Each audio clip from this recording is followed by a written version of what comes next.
Good morning बेटा। बेटा मैंने आपको चैप्टर थर्ड के न्यूमेरिकल कल कंप्लीट करा दिए थे।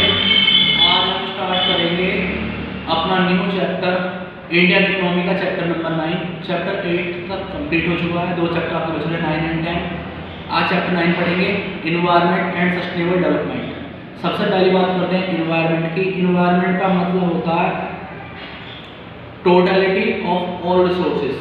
जो भी रिसोर्सेज हमें हमारे आसपास हैं वो सब किसका पार्ट है बेटा? इन्वायरमेंट का। उनके सम को हम क्या बोलते हैं? इन्वायरमेंट। तो इन्वायरमेंट का मतलब हुआ sum total of external force which surround us. जो भी हमारे आसपास है उनके टोटल को, एक्सटर्नल फोर्स के टोटल को हम क्या बोलेंगे? इन्वायरमेंट। अब इन्वायरमेंट में दो चीज़ आती हैं हमारी, बायोटिक एलिमेंट और एबायोटिक एलिमेंट। बायोटिक एलिमेंट होते हैं जो लिविंग एलिमेंट होते हैं। जो लिविंग एलिमेंट्स हैं उनको बोलते हैं बायोटिक एलिमेंट, जैसे बर्ड, प्लांट्स, एनिमल्स। और एबायोटिक क्या होगी? जैसे non living elements. Non living elements को क्या बोलते हैं? एबायोटिक एलिमेंट, जैसे लैंड, एयर, वाटर एटसेट्रा। जैसे लैंड, एयर, वाटर एटसेट्रा, वो सभी हमारे क्या हैं? Abiotic element. ठीक है, तो दो एलिमेंट हो गए, बायोटिक और एबायोटिक। अब बात करते हैं बेटा इन्वायरमेंट के फंक्शंस क्या होते हैं, इन्वायरमेंट हमारे लिए काम क्या करता है। तो सबसे पहला काम है इन्वायरमेंट का, provide resources for production. Resources, देखो सबसे सिंपल बात है, जब तुम कोई फैक्ट्री खोलते हो, कोई चीज़ें खोलते हो तो उसके लिए तुम्हें रिसोर्स जरूरत पड़ेगी। रिसोर्स जरूरत पड़ेगी, जैसे कोयला वगैरह जरूरत पड़ती है, बिजली वगैरह जरूरत पड़ती है, रिसोर्सेज की जरूरत। तो बेटा सिंपल बात ये है, प्रोडक्शन के लिए हमें रिसोर्स जरूरत पड़ती है। वो रिसोर्सेज हमें कहाँ से मिलती हैं? इन्वायरमेंट से। जैसे कोयला या हमारा ऑयल, ठीक है, ये सब चीज़ें हमें कहाँ से मिलेंगी? पहली बात, सबसे पहली चीज़ें जो रिसोर्सेज होती है हमारी, वो दो टाइप की होती हैं, renewable resource and non renewable resource. Renewable resources हमारी वो रिसोर्सेज होती हैं जिन्हें हम बार बार यूज़ कर सकते हैं, उन्हें बोलते हैं रिन्यूएबल रिसोर्स, जो हमारी कभी एग्जॉस्ट नहीं होंगी, कभी खत्म नहीं होंगी। ठीक है बेटा। नॉन रिन्यूएबल रिसोर्सेज हमारी वो रिसोर्सेज होती हैं जिन्हें हम एक बार यूज़ करेंगे तो खत्म हो जाती हैं, मतलब एग्जॉस्टेबल। क्या है? एग्जॉस्टेबल, जो खत्म हो सकते हैं, जैसे कोयला या फॉसिल फ्यूल, ठीक है, ये सब खत्म हो सकते हैं। तो सिंपल बात, चाहे वो रिन्यूएबल रिसोर्सेज हो चाहे नॉन रिन्यूएबल रिसोर्सेज हो, ये हमें कहाँ से मिलती है? इन्वायरमेंट से, जो प्रोडक्शन के लिए जरूरी है। दूसरा पॉइंट है इन्वायरमेंट एस्टिमेट वेस्ट। इन्वायरमेंट क्या करता है? वेस्टेज को एब्जॉर्ब करता है। क्या करता है? वेस्टेज को एब्जॉर्ब। देखो इंसान लाइफ जीता है तो फैक्ट्रियाँ लगती हैं, प्रोडक्शन होता है, व्यक्ति कंजप्शन भी करता है, चीज़ें खाता भी है, कपड़े पहनता भी है, तो वेस्टेज भी होती है। तो ये वेस्टेज को एब्जॉर्ब करने का काम कौन करता है? इन्वायरमेंट। वेस्टेज को एब्जॉर्ब करने का काम कौन करता है? इन्वायरमेंट। वेस्टेज का किसकी वजह से होती है? प्रोडक्शन और कंजप्शन की वजह से जो वेस्टेज होती है उसे एब्जॉर्ब करता है इन्वायरमेंट, जिससे तुम्हें बेहतर लाइफ मिल सके। और जब ये एग्जॉस्ट नहीं कर पाता तो उससे काफ़ी सारी प्रॉब्लम हो जाती हैं। जैसे आज भी पॉल्यूशन हो रहा है, पॉल्यूशन फैल रहा है, क्यों? क्योंकि पॉल्यूशन बहुत ज़्यादा है, वो एब्जॉर्ब करने की कैपेसिटी में नहीं है इन्वायरमेंट की, इसलिए पॉल्यूशन हो रहा है। तीसरा पॉइंट है बेटा इन्वायरमेंट सस्टेन लाइफ। इन्वायरमेंट से हमें क्या मिलती है बेटा? लाइफ मिलती है, जिंदगी मिलती है। अगर सपोज करो अर्थ पे लाइफ जीवन है, मतलब पृथ्वी पे जीवन है, क्यों है? क्योंकि यहाँ पानी है, हवा है, ठीक है, जो कि और जगहों पर नहीं है, इसलिए। तो कहने का मतलब ये है इन्वायरमेंट हमें कहता है लाइफ। इन्वायरमेंट हमें जिंदा रहने के लिए जो चीज़ें जरूरत होती है, जैसे सन, सॉइल, वाटर, एयर, ये सब हम कहाँ से मिलती है? इन्वायरमेंट से। दूसरी बात, it provide aesthetic services. Aesthetic services का मतलब क्या होता है बेटा?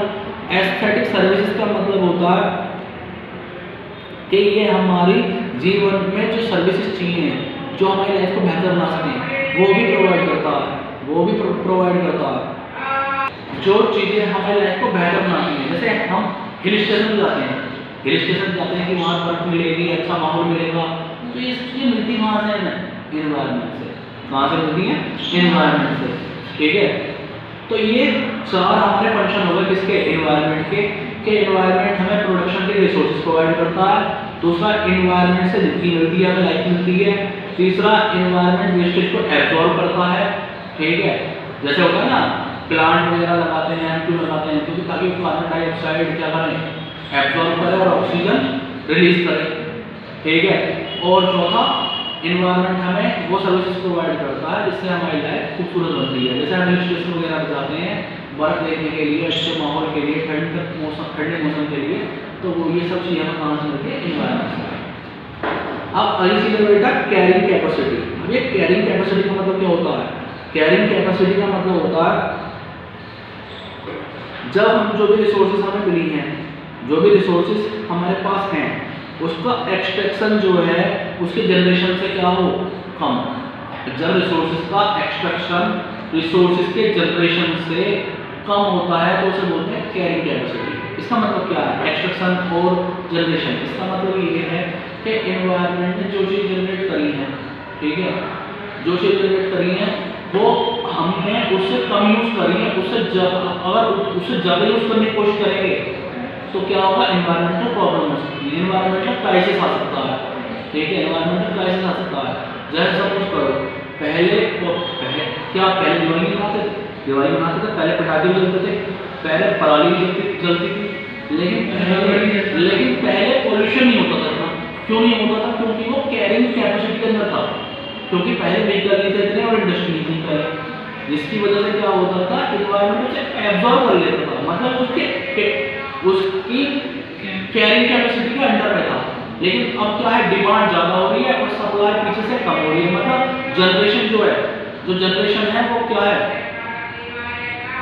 तो अब क्या करते हैं, जनरेशन तो कम हो रहा है चीज़ों का और उसका हम यूज़ ज़्यादा कर रहे हैं, डिमांड ज़्यादा है चीज़ों की और सप्लाई क्या है पीछे से कम एक तरीके से, तो उससे क्या होता है, एनवायरमेंटल क्राइसिस, एनवायरमेंटल प्रॉब्लम होनी शुरू हो जाती है, ठीक है बेटा।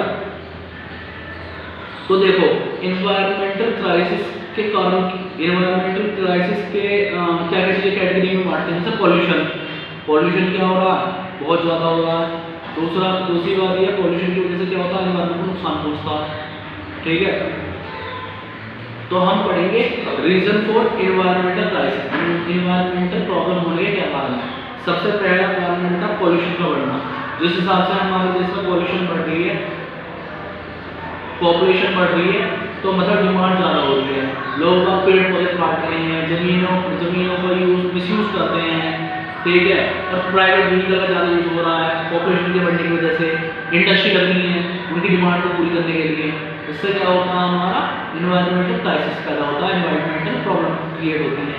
दूसरा क्या है, रिन्यूएबल रिसोर्स का हम बहुत ज़्यादा यूज़ कर रहे हैं, रिन्यूएबल और नॉन रिन्यूएबल रिसोर्स का एक्सट्रैक्शन उसके जनरेशन से क्या है, ज़्यादा, मतलब वो जनरेट तो कम होती है और हम उसे यूज़, डिमांड उसकी क्या बहुत ज़्यादा है, एक्सट्रैक्शन उसका यूज़ हम ज़्यादा कर रहे हैं।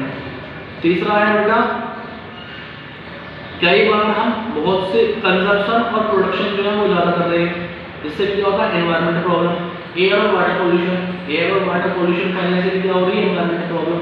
ग्लोबल वार्मिंग या ओजोन डिप्लेशन, ग्लोबल वार्मिंग और ओजोन डिप्लेशन ये अलग से टॉपिक है।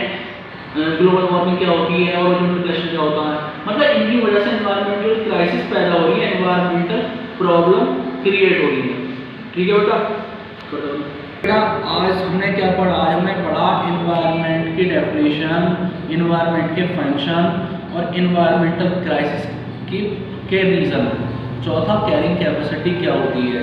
आज बेटा आप इसको पढ़ो, आगे हम नेक्स्ट क्लास में पढ़ेंगे, ठीक है बेटा।